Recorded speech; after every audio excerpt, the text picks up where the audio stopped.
So yan, good morning mo lahat mga kalamerda. So today's video, tuturuan ko kayo kung paano maging butcher o kung paano baklasin ang butcher, kung paano umpisahan, paano execute. So kung magustuhan nyo itong video nito, subscribe and hit the notification bell para mas updated kayo sa aking gagawing bagong video. It's all about butchering naman ang aking content. So gusto ko lang magbigay ng idea sa gustong matuto. Although mas maganda pa rin na humahawak tayo ng knife para mas na execute natin. So idea lang ang binibigay ko lang dito, guide sa paggagawa or pagtatrabaho ng pagiging butcher.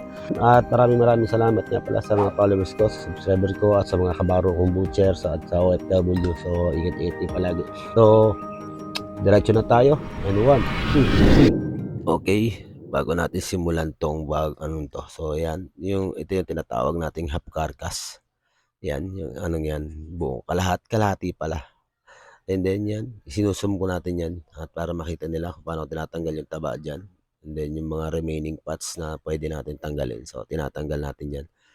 And then i-ano natin dito sa tenderloin. So, sinusum ko ng konti para mas visible sa mga viewers. So, nakikita nila na mas medyo malapit-lapit ng konti. Pasensya na kayo at ang damit ko dyan ay sira. Yan. At ito yan, tinanggalan natin si tenderloin. So, tampalin, zoom out zoom in natin yan. Then, tinanggal natin yan yung medyo sa part ng laman para madali natin mahila. Ayan. Hinila natin yan para siya, ganyan talaga ang ano niyan, proseso ng pagtatanggal niyan. Kailangan mo siya talagang hilahin. And then, pinutol natin yung areang yon. And then, patahin. So, yan, patang hulihan. Tanggalin natin to. Yan.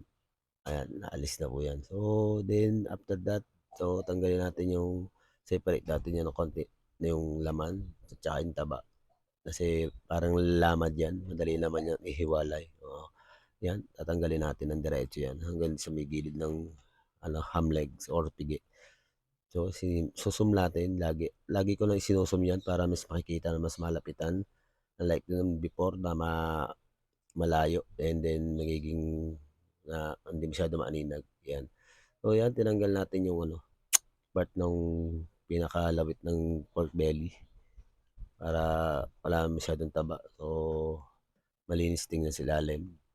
And then, dito, sa part na to, tatanggalin natin yung konting taba. May nakita siyang taba dyan. So, yan, 2 joint po yan. So, yan, ginayat ko pong yan. And then, sa areang ito, sundan nyo lang po yung joint ng buto. So, minsan hindi natin mahuli o mahagip yung joint yan. Kaya minsan, pero mas madali o yan pag yan nakasabit. So, mas matatanggal natin yan na mas madali. Unlike sa dito nakahiga. So, kailangan mong hilahin ng karne or i-twist siya para lang siya maputol yung pinaka-joint niya. And then ito, punta na tayo sa sa part ng pata front. So, tanggalin natin yung pata front yan. Yan. Yung palumusot. Kasi may buto pa rin niya kasi kailangan mapalusot natin dyan. So, para pantay yung pagkakatanggal natin ng mga dyan, pata. So, para maganda tingnan, syempre. Yan. After that, so, ilalagay natin yan sa tabi. Isunod natin yung natin dyan, yung pork head. So, sunod natin yung pork head natin na baboy. Yan. So, may joint din yan. Makikita nyo naman. Sinusundot ko lang siya na Kaya, mas maganda dito, gumagamit tayo ng butcher's knife na pointed. So, mas makikita mo at may lulusot mo yung kutsilyo mo sa mga kantuhan or sa mga joint ng ng baboy. Then din yan, yan, kaldo yan. Tinanggal ko na yung kaldo. Hulani, sorry. Yan, at dito, bibilang lang tayo ng bones dyan. So, sa 4 shoulder na tayo. Tatanggalin natin yung 4 shoulders. Bibilang tayo ng 4 ribs or 5 ribs. So, depende na sa gusto nyo or sa Pero usually sa akin yan, 5 ribs talaga yan. Sa akin, yan. And then, cut natin yan. Kasi soft bone naman yan. Kaya yan lumusot ng kutsilyo dyan sa part ng baba ng Tulak mo lang para makita mo yung linya ng laman o karne para na maidiretso mo. So, pwede mong sunutin ng diretso pa diretso or manggaling ka sa ibabaw like katulad niyan. panggaling sa ibabaw, puwede rin diyan. And then 'yan, hanapin mo lang yung joint niyan, makikita mo naman yung joint, lagi niyong susundan lang yung joint na 'yan. And then aanuhin natin 'yan, sa ilalim para mas makita natin ang joint para masunod natin. Konting kalog-kalog lang o kaya mas maganda pa rin 'yan nakasabit kaya napansin niyo, hindi siya puwedeng basta-basta idiretso kasi may kantuhan. Depende na lang kung may mga butcher type niyo ay medyo pointed talaga, puwede siyang lumusot diyan. Pointed naman 'yan kaya lang medyo, hindi natin maano, kailangan hilahin at saka namorol na yata ako sa pagbabaklas ng baboy. So 'yan, after that so titimbangin lang natin 'yan para lang malaman natin kung ilan yung kilo ng lumabas sa baboy na ating ano, then yung may-ari nakikita niyo naman yung kamay niya diyan, nakalawit-lawit, at nag-aantay 'yan, nagtitimbang. So 'yan, titimbangin lang namin diyan yung ano, baboy. And then may ginagawa, ewan ko sa dalawang 'to, nagmamarites-marites pa yata sa buhay. Eh, ayaw pa mag-ano, 'yan. So, naging matagal yung ano nila diyan. At yun, salamat nga pala sa mga followers ko, sa subscriber ko at sa mga kabaro ko diyan, 'yan. Maraming salamat sa inyo sa lahat-lahat, sa walang sawang, pagsuporta niyo at ayan. At eto na ulit, titimbang na tayo. So, ang purpose nito is para malaman din ng may-ari kung magkano yung kanilang baboy, and then magkano rin yung babayaran namin. So, yun lang naman yung purpose niyan kung bakit tinitimbang yan mga ano yan at sumama pa nga, yan.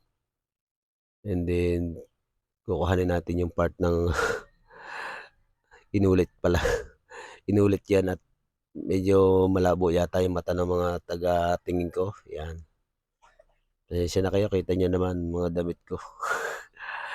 Yun lang yung mga ano pa, kasi pang ano ko lang naman yan kaya okey lang yung mga itsura at burat-burat ng konti. Yan. And then payatong ko nandiyan yung shoulder and then yung pata hind and pata front, then kasama yung pork head at para matimbang na natin 'yan, 'yan. And after that sasabit lang natin, 'yan, sinabit ko lang 'yan diyan and ibababa yung anong 'yan at medyo tatabi muna natin yung pata and then yung kiluhan baka matamaan, kaya atras natin ng konti, 'yan, i-twist lang natin 'yan. So, sa pork belly 'to at saka sa pork chop na 'to. So, 'yan, ganyan lang ang paghahati. Sa supermarket, bonso or banso or what you call kung ano bang tawag niyo diyan, 'yan ang ginagamit. So, kina-cutting lang 'yan sa supermarket. So, galing din ako supermarket. So, dito naman sa wet market usually, itak o yung clever na 'yan ang ginagamit para panghiwalay sa pork chop at saka sa pork belly. So 'yan, ganyan lang yung pag-aano niyan. And then 'yan, yan lang yung na ano, proseso natin. So, nilapit-lapit ko lang at vinoice over ko na para mas makita niyo at mas maintindihan. Siyempre mas mahihirapan tayo 'pag, pinanood niyo lang.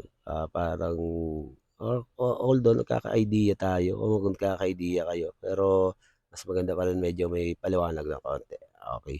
So 'yan, pork chop tinabi ko na 'yan and then pork belly. So continue tayo, dito tayo sa ano, sa part ng pork shoulder. So nililipat ko, kaya ginagawa ko sinusum-sum ko lang yung ano, yung camera para mas visible or mas nakikita ng tao. Inilalayo ko para 'yan, okey. Tanggalin natin 'yan, pantay pitso and ribs. So, ribs sa amin 'yan and pantay pitso yung nasa part ng kanan. So, 'yan tatanggalin natin yung nasa part ng kaliwa, yung ribs na tinatawag dito sa amin. Tinanggal ko 'yan, 'yan. At kita niyo naman medyo malamang kami magawa ng ribs or buto-buto dito sa aming area, sa aming province. And then 'tong pantay pitso, so usually ginagawa din pang-ihaw nila 'to. At 'yan, 'yan yung part na 'yan, so puwede namin pino-pork belly din namin 'yan. Depende na lang kung gusto ng customer, pero marami na nakuha sa'min 'yan. 'Yan, tanggalin natin ang taba at, yung mga excess na 'yan, tinatanggal natin 'yan. Then dito na tayo, lilipat tayo, hahasala lang konti, 'yan. May nakita pa akong kulani kasi diyan kaya binalikan ko.